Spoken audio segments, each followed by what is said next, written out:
I'm Sarah Russell. I'm JQ Walker. I'm Hind, and we are The Neurodivergent Report, a research-based podcast by and for neurodivergent brains. In each episode, we'll explore topics relating to neurodiversity and coping strategies by reviewing the literature and discussing current topics. We will also have interview episodes where we sit down with experts in the field and listeners like you, with the hope that together we can all learn to heal in community. However you are able to engage, thank you for being here. Can I use that to lead into something, y'all's names? Yes. That I told y'all about that I would assign to you? Yeah. Yes. Oh my gosh, I about that. Oh my God. So, Sarah, yours was very easy for me, but it has to be said with a cheer, which is how I do it in my head. Say-Rah! I struggled with yours a little bit because, I like numbers and letters and sounds. And so I tried to do something with QJ, and I tried to go with QG Patooj because you're so cute. But I landed at QG Patooj, and I call you QG for short. That. So we've had a lot of yes, it's short for Great Aunt Leigh. Right. Because, I had Leigh, I had Mom, had my nieces and nephews. They called me E. I was E for 20-something years, and then they just had their babies. And we were like, we had to come up with Gal, Great Aunt Leigh. And I'm like, that gal suits me because I'm that chick. You're that gal. Amazing. So, hi. I'm Sarah Hello. Russell, the host of the Neurodivergent Report. No. You're Say-Rah. You're Say-Rah, Russell. Say-Rah. Come on. You're right. I got to start again. Take two.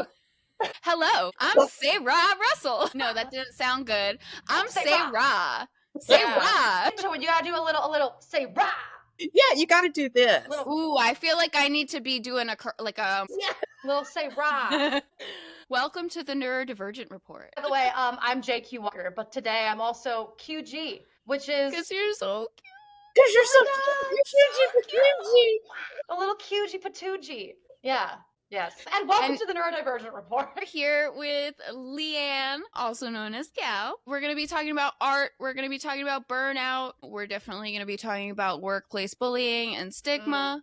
Thank you so much for being here. I was going to say, as you can tell, we're going to be having a lot of fun on this episode. I'm sorry you missed out on some of the fun already, yes, but we're here. We're doing it. Sounds like we're going to talk about a little bit of some heavier topics, but I'm sure we are going to have a fantastic time. So thank you again for being here. Thank you. Thank you for having me. I'm so excited. I told y'all earlier, I have had the best conversations in my head with y'all since we spoke last. And the weird part about it is they're different. We all talk in our heads, right? Yeah. Some of us more than others. Yeah. But they've been so different than my normal conversations, even with me doing all the talking, because y'all both made me think about things in our last conversation that I might not have thought about if you hadn't mentioned it, right? That's been on my mind a lot lately, how important just simple little get to know you conversations are. How much we and that's exactly why we do our mic check. So Gal was referencing last time we talked, and before we have a guest on, we do a mic check with them where we check their mics, but also just a chance to get to know them better, to better inform our questions or what we're going to be discussing today. Yeah, definitely. I feel like after this episode, I'm going to have sore cheeks, from laughing so Oh my goodness. Or just being able to smile. So who are you? Where are you? Anything you want to share, just drop it right now. What are you doing? So I currently live in Georgia. We're moved to Memphis. My name is Leigh/Gal/E/Mom. I have two of the most amazing human beings for children that you could just ever imagine. And they're the only reason that I'm here today. To share. I'm a jack of all creative trades, absolutely master of none, because I want to learn how to do them all, but not long enough to become an expert at any of them, right? So I draw, I write, I paint, I sew, I quilt, I journal, all those. And I recently... That's my favorite quotes, by the way. It's been in my personal Instagram bio for the whole time I've had Instagram. Well, I just looked it up because I knew but that it is incomplete. Yeah, so I literally just looked it up where the full quote is a jack of all trades. Yeah, a jack of all trades is a master of none, but oftentimes better than a master of one. I super agree. I've never heard that ending. I like that. That's why I wanted to look it up, because you said that and I was like, oh my God, she's talking about this like it's a negative thing. I got you. The more we learn about one thing, the more it feeds our creativity and our understanding in other things. And that's Yeah. one of the Yeah. conversations that the three of us have had that y'all haven't been involved in. It's great. Yeah, and I think a lot of the time, so like my whole background is my whole background is a lot of stuff. So right now I do freelance work, and there are so many times where I end up getting an edge over other people to get a contract because I have some kind of experience in something else. It's taken me 50 years to figure out what I'm supposed to be doing. And if it Mhm. hadn't been for the last 50 years of all the crap that we, whine and complain and be sad about, I wouldn't be doing what I'm doing. So my website launched yesterday, and it was a very Congratulations. emotional day. It was one of those things. Nobody was waiting for it except for me. The deadline for launching was only yesterday because I said it had to be during Autism Awareness Month. Mhm. And so it launched with zero fanfare, which is fine. There was fanfare for me. I sat on my porch and I had all the feelings and through all of the emotions. But what it is the three things that I'm absolutely the most passionate about and have been even when I was going through whatever I went through throughout my life. It's disabled community, first and foremost. I just always had a heart for it because of my cousin Kim, and I talked about that on a recent podcast. So the disabled community, art, and helping people. And I just kind of brought them together on this website. And it's first and foremost, it's about highlighting and celebrating artists in the disabled community. I'm talking about, writing, painting, music, because I don't want them to have to be stumbled upon anymore. I want them to be sought out rather than like, for example, I have a featured artist on my website every month, and Clara Woods. I happened to stumble upon Clara Woods. I wish that I had not had to stumble upon her. You know what I mean? Yeah. So that's one point of it. Wow. Peer coaching. Yeah, I immediately went to your website, by the way, and because I knew that you had shared it with me. And so the very first thing that you see is discover the artist within you. Yes. And that's artist spelled AU. AuRTistic. So that's Yes. We sort all of know. just the vibe of what you can expect. And it looks like you spent a ton of time on this website. As someone who has recently built a website, you have a lot of pages here. Well, that's just hard. And Yeah. and I had help. And if I had not had Stop and start help, and stop and start. right. If I had not had help, it would have been, April of next year before it came out.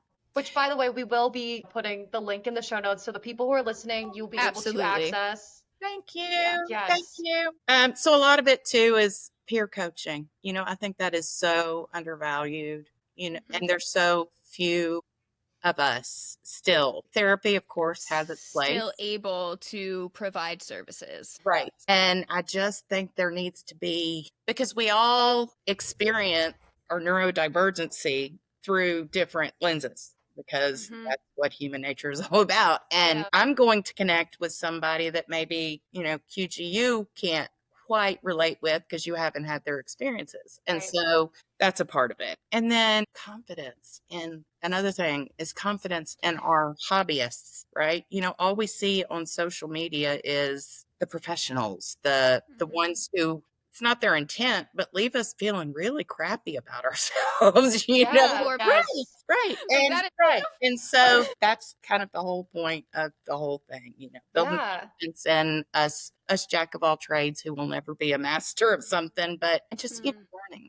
And so I just really, really, really, to me, art and all of the arts, they're universal among everybody. It's something that everybody understands on some level. And I just want the world to experience our expression of that. Yeah, and I think that it's such a perfect like medium and like overlap, because I think a lot of neurodivergent people a lot of the time feel like they're not being perceived how they want to be perceived, or that, like they're when they're trying to express themselves, it doesn't always come through maybe to like people who have different communication styles. So like to have something like art that is a little bit more like universal can really help with like self-expression. I just think Yes. that's beautiful. And it also could be a place, you were saying like online you see a lot of times people who are like, top of their field, and it does set like very unrealistic expectations. And I think to have a place to have more realistic expectations of like, if you're starting out, this is what it could look like. Or even if you've been doing it for a while and it looks like this, like you could always get better. And also everybody has their own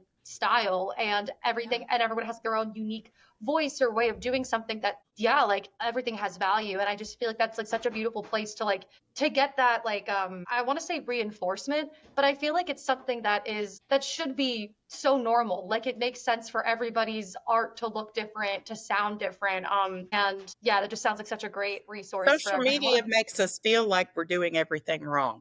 You follow this person's tips and tricks and it doesn't work. And then you hear somebody else saying, well, you're doing it wrong. You should do this. And it's antithesis of what this other person told you was right. You know, starting a business when you've never done it before. And the hardest part for me, aside from marketing and selling myself, which is I know. I is know.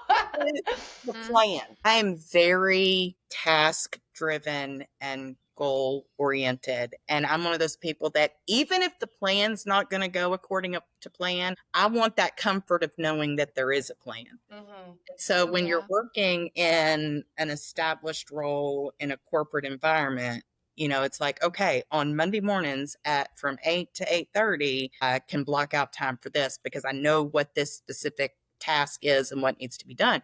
When you're starting from scratch, you know, the first 2 weeks, I was just like, what? You And gotta create that structure for yourself, and it's way easier said than done. it is. Yeah. And it took me a good minute to fall into a rhythm, and I'm still not there. Oh my God, still not Yeah. there. Well, because Uh, so much of it is work that never gets like that, like payout. Yes. Right. You know, like some things get instant gratification. Definitely not starting a business. Yeah. No, there's the necessary things, you know, like setting up PayPal accounts and Stripe Yeah. accounts and Yeah. the tedious stuff that has to be done. And when you're on your own, you can't pawn that off on, you know, somebody with Right. less seniority. So yeah, just getting through all of that and establishing a routine has been It sounds to me then you never received any sort of like therapy as a kid or anything like that. Did you struggle with very obvious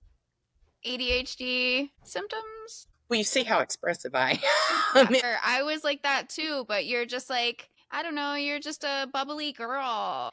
Yes, there were Yeah. obvious signs. The very first time I got therapy was, I won't say it was traumatic, but it was not therapeutic. Mm. Yeah. I just turned 18. I was a senior in high school and, you know, I was on drugs. Not an addict, but using like Mhm. a lot of us Yeah. did back then. And I woke up one morning and I started crying. For 3 days, I didn't sleep. I didn't eat. I cried and I couldn't stop. And looking back now, I know it was like a meltdown. It was just like this culmination of all this stuff. Anyway, they put me in the hospital. And because I was just 18, they didn't want to put me on the adult ward and damage me anymore. So they put me in the children's ward. And I expressed to the psychiatrist that I was talking to some sexual stuff, some molestation that had happened repeatedly since I was 4 years old. And their solution to that was to put me in a room with 3 boys who were in there for molesting children and have me confront them and share with them how damaging it was. And this was therapy. That was therapy in the 90s, y'all, you know? And here's me who struggles with words anyway and who has all of these things going on. And it's like, here, talk to the molester. Like it sounds like they just wanted you to help them, because it's oh, you Yeah, talk like to them. Right. It Yeah. was right. And so that was my first Ugh. exposure to therapy. And then my next exposure was, and I think we talked about this on our chat before, I am so sorry. I'm so sorry. That is not what it Right. was supposed to be. supposed to be. Right. It's not. That was But not supposed to happen. I like to learn as much as I can by the wrong things, the bad things. Like I always tell my husband about like management and leadership. I think my biggest lessons have come from the really crappy leaders, what not to do. So I try to look at it that. But then my next stint with therapy was, we talked about bipolar, getting diagnosed with bipolar, being put on, I think at one time I was on 28 different pills a day, lithium, Xanax, antidepressants. And so I went from And you were diagnosed with that at like 18? no in 2006. So I was Okay. I had Bit older. kids, and I missed a whole year of my children's lives because of the medications. Yeah. And my husband at the time, their father, we're friends now, but he was abusive, emotionally, mentally, at times physically. But all of a sudden he was the hero, and so I have a whole lot of stuff that pops up, on my feelings about that occasionally. But Yeah. fortunately, through that, I found a really, really good therapist who got me off of all the drugs. Still didn't diagnose the autism. This was, again, back in the early 2000s where girls didn't have autism. It was like a little boy thing. ADHD, finally got a diagnosis for ADHD in 2013. But the, solution for that was Adderall. Some Yeah. meds. Even more meds. What's the other one? Yeah. Vyvanse, is that the other one? And Finance. yeah, it really helped with the focus, but I couldn't deal with the side effects. I totally understand. Yep. I just couldn't. And so, but there was no therapy or talking involved with it. None. It was, here's your pills. Wait, I just had a light bulb moment, and I'm wondering if autistic and ADHD women struggle with the sensory experience of stimulants. So there's got to be some kind of connection there. That's how we can start to identify them. There's no current way to like pull it apart, right? But some people really struggle on those meds because it creates such a physical. When you're already hypersensitive, and then it almost comes to. Oh my gosh, who do I need to at? Russell Barkley. Hey man, yeah. We'll figure it out. I was just in your corner, friend. Please. Yeah. But there was something, because everything that I was already, I guess maybe didn't realize I was struggling with sensory-wise. The way I can describe it is, it's like I could feel my skin. I could feel my skin. Yes, you're hyper aware. It's almost like if you're drunk, I feel like you're kind of like in your own head a little bit, and like you can like, and this is at least my experience, like feeling like every single thing, and also feeling like, oh God, I feel different right now. Like my body feels different, and I also feel like things are a little bit slowed. And I felt the same way, like on stimulants, where it's like I feel like slowed down, and I feel like I feel every single thing. And then whenever it would wear off, I would always have trouble breathing. And it was very scary. It was almost like it took the chaos out of my mind and transferred it solely to my body. So my body was very focused mentally, but my body was just. Yeah. We can do an art piece about this theme, and we can have people send things in, and then we can collage it. Serious long-term project. Gosh, I guess I'll have to organize that. Thing I do on my website is collaboration. I want to work with people and put these pieces together and see what we find. Y'all love to learn. Yes, I love this. This is fantastic. So the last time we spoke, you had told me that you started sort of taking these stimulants because you were struggling at work, basically. And so you were trying to perform to like the corporate standards, and then having this experience where like the meds weren't actually super helpful. And then you were also still struggling at work. I think we could transition to talking more about that time in your life. Yeah, very high performer, but even when I'm masked, I'm still me. I'm expressive. Same. I'm overwhelmed. Your enthusiasm is contagious. Yeah. Yes, but not very welcome in the boardroom. Because they don't have the capacity to hold that.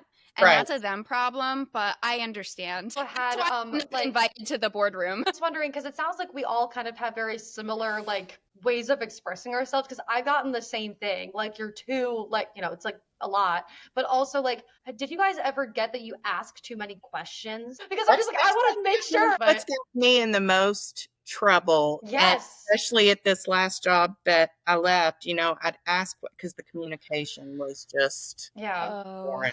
And so I'd ask questions and ask questions and ask questions, and then it starts to come across as defiant Yes. rather than clarification. Yeah. Mhm. And it's always just been about clarification, you know, Yeah. because I would rather spend 5 minutes asking clarifying questions than 45 minutes trying to figure this crap out, get it wrong, and then have to do Yes. it over again. But Exactly. that's very appreciated by the people who are giving the orders. Which is crazy, because it's just like we're all wasting time, and it's like I've gotten that, like, well, I've heard like later on, like, oh, I felt like you were being defiant, or that you thought that like I was stupid, and I don't understand, because I'm like, I'm asking you a question. If anything, it should feel like I'm stupid. So I've gotten that, but I've also gotten then the opposite of like, it kind of feels like you just don't want to figure it out on your own. And I'm like, this isn't something that takes a Google search. This isn't something like, this is like, I need to know your opinion, and you're the person running Yeah, this. you're so- picking between colors. Come on. Yeah. Well, and I think that goes back to what you just said about them feeling like you were calling them stupid. That goes back to our discussion that Say-Rah, you made me think about the difference between compassion and empathy, because I was talking about my boss who was a bully, and you know how I empathize with her because obviously she's got some unresolved things there that makes her feel like she's better off making other people feel the way she does. I guess that's why people bully. You know, it's like, if I'm going to be miserable, by God, you are too. I would venture a guess that it's more of something like they feel a lack of control, or a lack of like self-confidence or self-identity, where if they can feel better about themselves being like, okay, but I'm like the person that runs this social dynamic. You know what I mean? And see, and that's what I can empathize with those feelings, but I cannot relate to them because my approach is very different. Yeah. And so you had me looking up Say-Rah, the difference between compassion and empathy. And so I empathize with people like that, but I don't have compassion for them. I have compassion for the disabled community, because what I learned is compassion is more active driven. You know, it propels you to take action. And so I guess while I might understand why people act the way they do, you know, I'm not going to go out of my way to help them figure out their problems. You only got so If many, they're bullying so much me. energy. That's somebody else's work.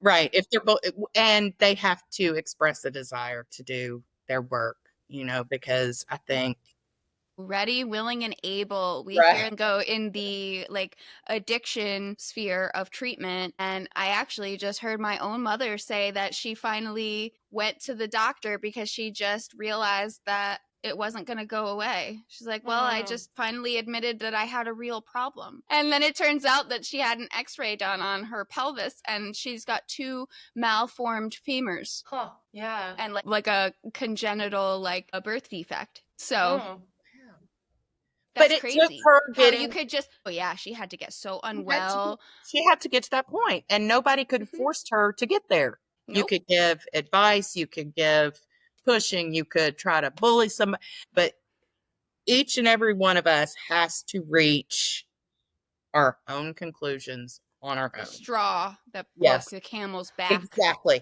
I love that phrase. I do too. You all understand it, right? Yes. Okay. Yes. Thank you. There's a lot I know of there's some neurodivergents who don't get it. Well, look, I'm going to share something with y'all that I don't understand, and I hope I don't get enemies.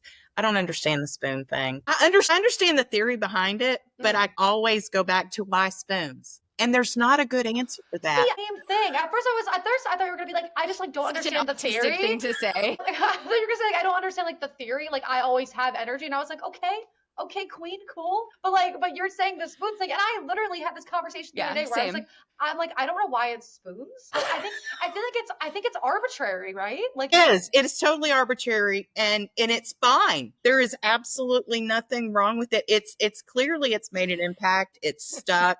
but I still go back to, could we not come up with something better than Yeah. Sims? Something that Actually, at least so- is. Yeah. Sorry. So No. actually, I brought up Alice in Wonderland to someone on the spectrum, and he was like, "You know what? I hate Alice in Wonderland because, like, the absurdity of it all. I'm just like questioning everything. Like, why is this a caterpillar? Like, why Yeah. this cat in the tree? Like, why is this? Why did they do all of these things? That he's so distracted by all of that he can't even appreciate the nuanced, like, social critique, like the metaphor of it all. Right. Right. I just wanted to like super normalize this experience. Well, this is like making me think. Like, I mean, with Alice in Wonderland, like, I think it's like, everyone has their own things that like make sense to them or not. Like with Alice in Wonderland, I feel like I'm like, oh, this is a metaphor for this and blah blah blah. But there are so many times where like I talk to my friends about like a movie that we're watching, and then I end up like they're like, Julia, you just can't enjoy the movie because anytime there's like some kind of like continuity Oh. error or something where it's not every time, but like a continuity error or something where it's like this would not make sense in real life for this character to do. Like, Yeah. why are they doing this? Like, and they're just like, bro, like enjoy the movie. And I'm just like, no, but it does not make sense. What are we doing? We're so fun, but we suck the fun out of things sometimes. Have you both heard of the show Adam Ruins Everything? Yes, Adam Adam Conover, my Conover. man. Yes. Yeah. Sometimes I get down. Yeah. You will love it. Yes, I very much relate to Adam. He's the best. probably like in the neurodivergent. I know he has ADHD. Like I've heard him talk about it in the video once. That's I it. feel like I saw something about it recently that it sounds so vaguely familiar, but also I haven't heard of it, if that makes He also sense. has a YouTube channel. Like Adam Ruins Everything was a TV show. I think A he long also time posted ago. clips on YouTube. Yeah, but he has his own YouTube channel where Yeah. he posts videos. Okay. Recently about He gets a like, little political, but I was gonna say you recently won't about like disagree. American politics. Yeah. Gotcha. Like, but if you won't disagree. Yeah. yeah, yeah. Okay. Amazing. I want to talk about your coaching and specifically like how you help neurodivergents work through their burnout. I imagine it's got a lot of like sensory support and like nervous system stuff. I don't know. Talk to me. Coaching is a part of it, and I only coach about things I understand. Yeah. Some people can go out there and I guess think that I understand burnout. Yeah.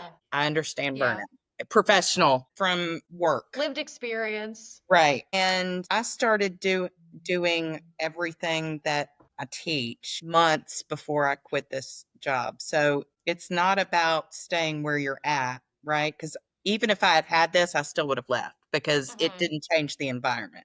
But it did change. It would have changed how I responded to certain things in the environment, right? So And I it's- love that you're highlighting the process of it all as well, because it's not like a take my course and you'll solve burnout forever. Well, and none of us ever will solve anything forever. And if anybody ever tries to sell you that, they're a lie. They're lying. They're lying. So for me, where I started at the very beginning was, understanding the patterns for me. We like patterns. And it was like emotional exhaustion and sensory and cognitive overwhelm and social energy depletion and my executive dysfunction and the physical symptoms and it understanding that I had started to regress. So I was in accounting and there were things that I've done for 20 years, like when I would reconcile an account, for example, that would just be intuitive, second nature. I would just, and it got to where I had to stop and think about what to do to do something that I had been doing for 20 plus years. And that is scary. That is Yeah. scary. And so I started digging. Were you thinking menopause? I was actively in menopause. So yes, that's what I was thinking. But I think those two kind of went together. I think I agree.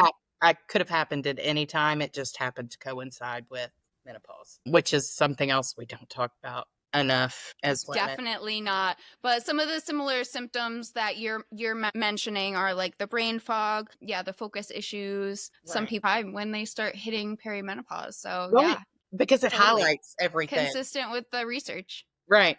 And so it's a 8-step program, but it's 16 weeks. So it's 2 weeks on each step. It's very hands-on. So it's, identifying all of these patterns, but also, your strengths, what are you really strong at? Is it focus? Is it pattern recognition? Is it creativity? And kind of forcing you to reflect on these things. And I do some kind of art therapy stuff if people are interested. It's not for everybody, but junk journaling, what we talked about last time. That's right. I'm going to show y'all something. It's so therapeutic, y'all. And so this was my Cool. work planner from my last year of work, right?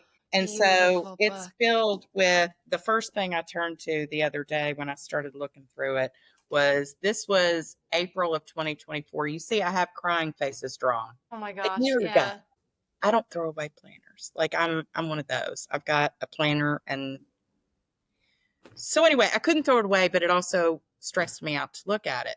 So I thought I'm going to turn it into something pretty. So I started collaging. Oh, wow. And Yeah. they're not done. I just started on them, but just collaging and making pages so that something that stresses me out to look about, by the time I'm done, I want to open it and look through it. So that's part of it. And then, intervention. It's so common for neurodivergent people to start avoiding the tools that help them because they don't want to face the work. And so Right. this is a really good method of switching that up. I'm going to start thinking about how to do it digitally because a lot of Mhm. people have digital systems. A lot of people have, anyway. yeah. And then, just coming up with immediate interventions for recovery, whatever works, for us. And you work through that through the steps. And then my goal and what has worked for me is by the end, you'll know your warning signs of burnout before they get to the point where Yes. you just want to crawl under a rock and disappear. You'll have a support system built out, whoever and whatever that is, even if it's just you and your tools and your book, and then ongoing practices, and then just ways to understand how to prevent it going forward, communication tools. If I look back and Figure out how to access support sooner. right. And that would, like I said, if I had this, I still would have quit that job because again, the environment, but I probably would have gone back into another work because I love accounting. I love what I did. I mean, it's numbers, it's patterns, it's problem solving. So finding it is hard. And that kind of ties back to what I said. There's not enough of us out here of each Yeah. other. I don't think. I mean, I had trouble finding any. Definitely growing.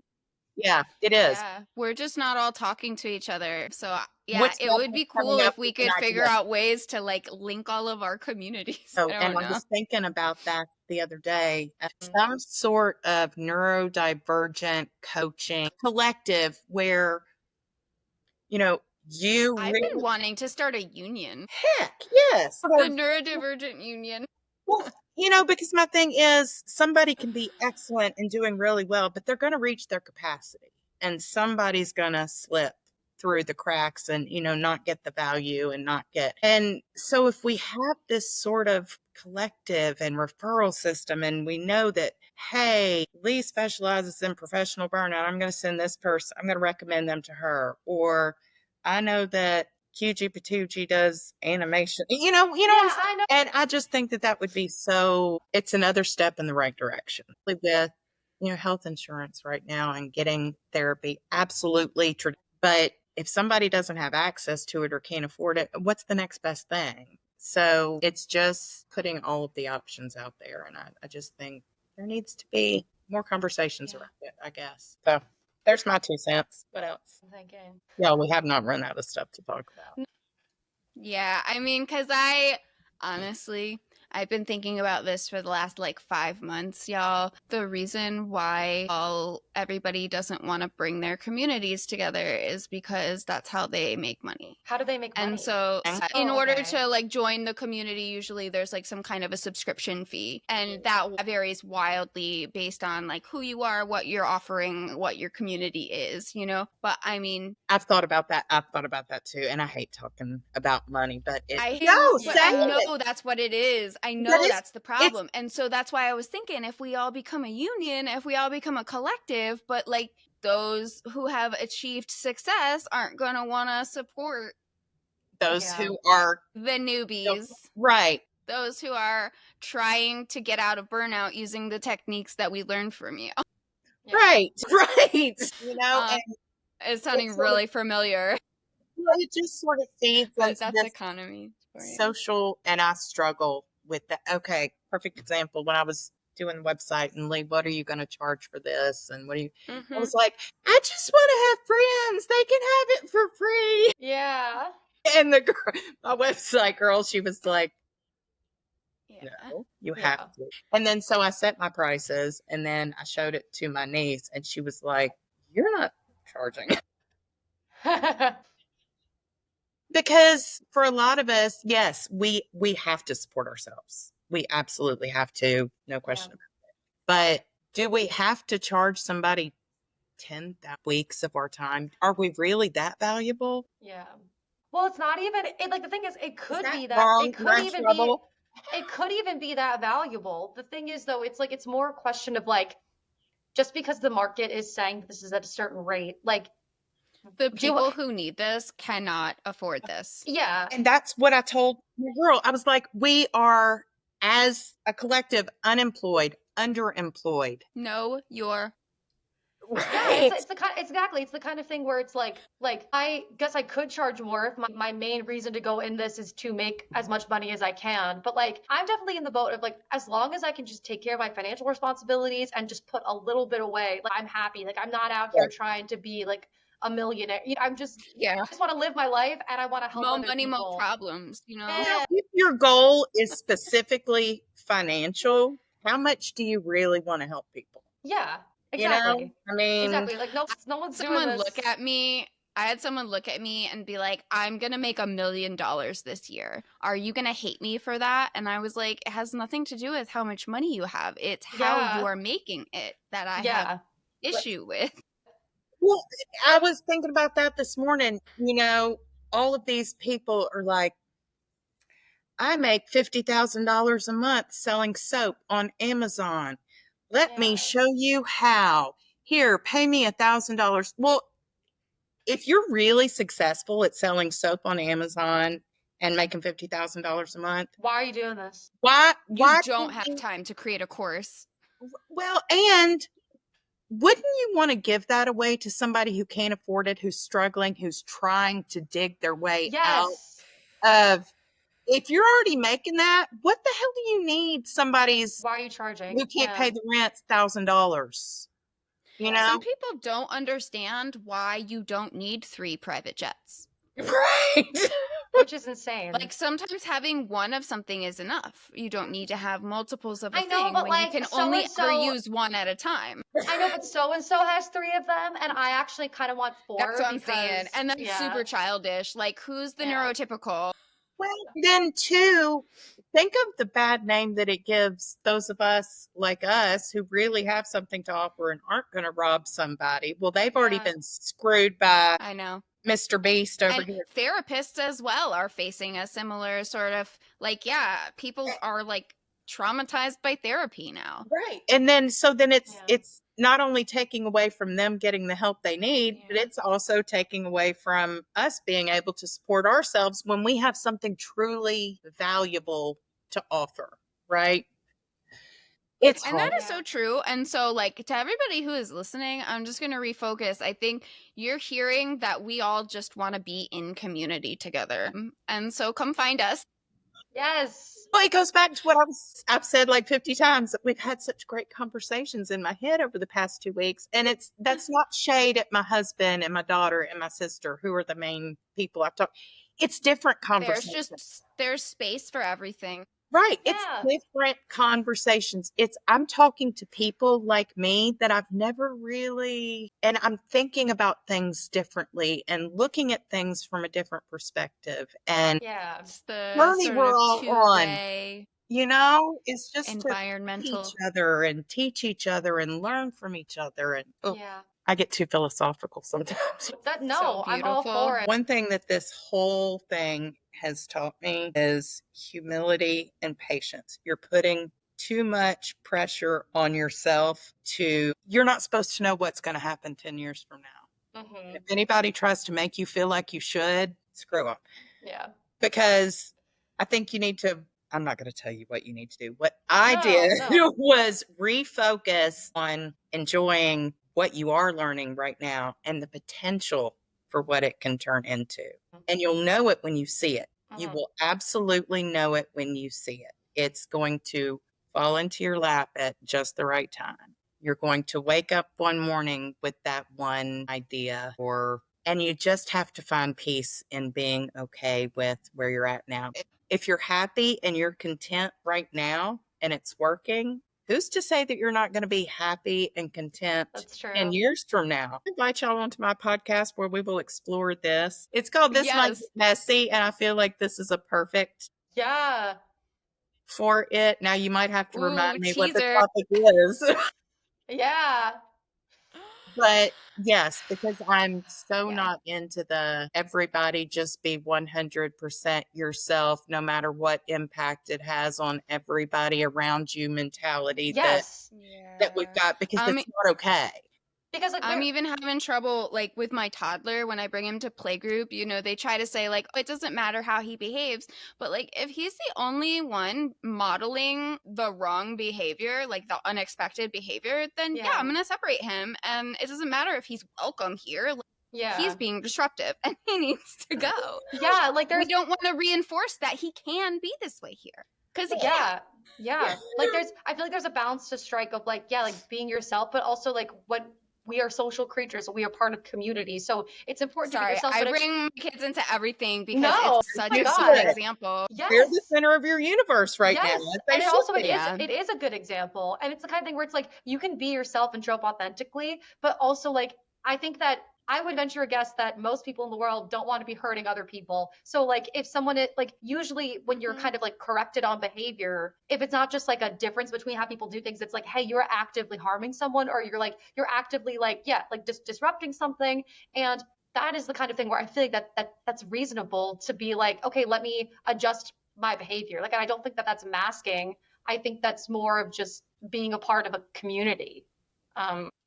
And accepting that other people have feelings and you can either have a positive impact on them or a negative impact on them. And that's the difference between compassion and empathy. Right. And I think we get so sucked up into this, being myself, bold out loud, and you can just deal with it. And that is there's a fine line between there's a time and a place. Right. There's a time and a place, and there's a fine line between being yourself and being self-centered. Yeah. And I think that like the other thing that kind of makes it complicated is you have to figure out like what community you want. You have to find your community, I think, to be able to distinguish like, is this not being authentic or is this harmful? Because like there are certain people who I could imagine being around, and like me just having like a difference would be the kind of thing where they're like, oh, this is like, it's not harmful, but like, oh, like it's weird and like we don't like it. And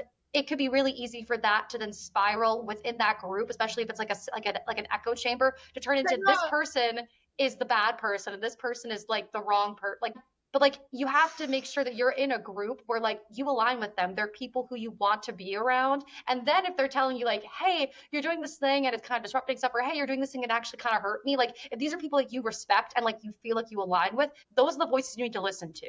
I can't believe that our conversation came here because while you were talking about your experience and you're like, I'm sorry, we can cut this out, but we're not going to. I pulled some more tarot cards and I cannot believe. Anyway, we're going to end with that. Well, okay. All right. Yeah, that's fine. So anyway, the first card I pulled is the Lover's card while I was listening to you talk. And I don't know how familiar either of you are with tarot, but the Lover's card is like duality. Yeah, obviously there's some like romantic connotations to it, but it also could just represent like relationships in general and how there's got to be a healthy give and take. Other keywords are like healthy boundaries, harmony. And then the thing that, it leaves you with is sort of remember that self-love is the key to balancing the duality of any relationship. That's exactly what we were talking about. Yes. And And I'm then- sorry if I said anything that made you feel all overwhelmed, QG Patooj. No, definitely. No, Sorry, I was it was just the experience of having that happen and not knowing like if it was going to resolve. I think Right. the uncertainty, the ambiguity, Yeah. those are all prime like burnout, like reactionary things. Totally. And the next card. So this is the strength card. I really love the symbolism of this one because it's like half lion, half lamb, which again symbolizes that strength is knowing when to use your lion and when to use your lamb. Love that so much. I just love the artwork of it I too, just know. aside from everything else. It's Yeah. beautiful.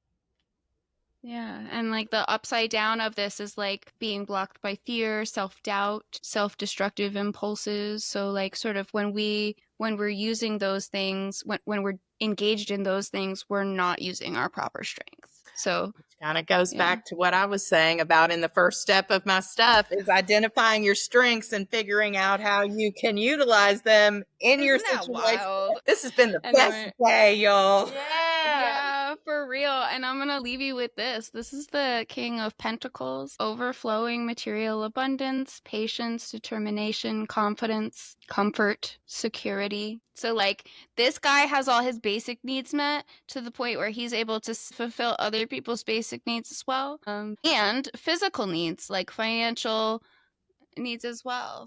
To everything we just talked about. know. I can't love how believe he's it. sitting with his legs crossed like that. Yes, that is totally how I sit. It looks like he actually has one of those like beanbag chairs. I'm super jealous of this. Yeah, And also the little wolf boy.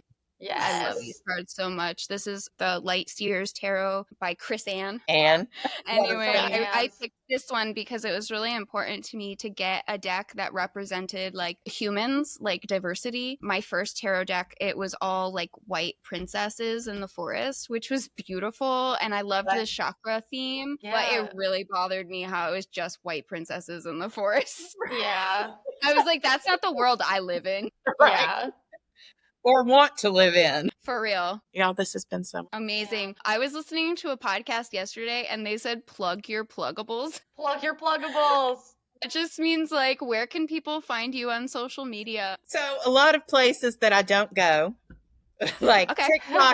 TikTok. So I where do you post want them? my website, AuRTisticExpressions.com. My Mhm. podcast, This Beautiful. Might Get Messy, which is I think everywhere, and I hang out. If I'm on social media, it's on Instagram. It's the safest place for me. Amazing. Thank you so much for being here, Leigh. It's been a pleasure to meet you. This certainly won't be the last time. Oh yeah. Y'all are But, like, on my side. Thank you so Yes. much. Thank you for having me. Well, see you later. Goodbye. Hasta la vista, baby. Thanks for being here. If you want to connect with the Neurodivergent Report, you can find us at ND Report Pod on Instagram, Threads, TikTok, YouTube, Blue Sky, Substack, etc. If you're looking to support the show, the best thing you can do is subscribe and leave us a 5-star review. Please do that. And hey, if you want to check out more about us, visit our website at ndreportpod.com. And you can also go there if you want to be a guest contributor on the show. Until next time, be well, do good.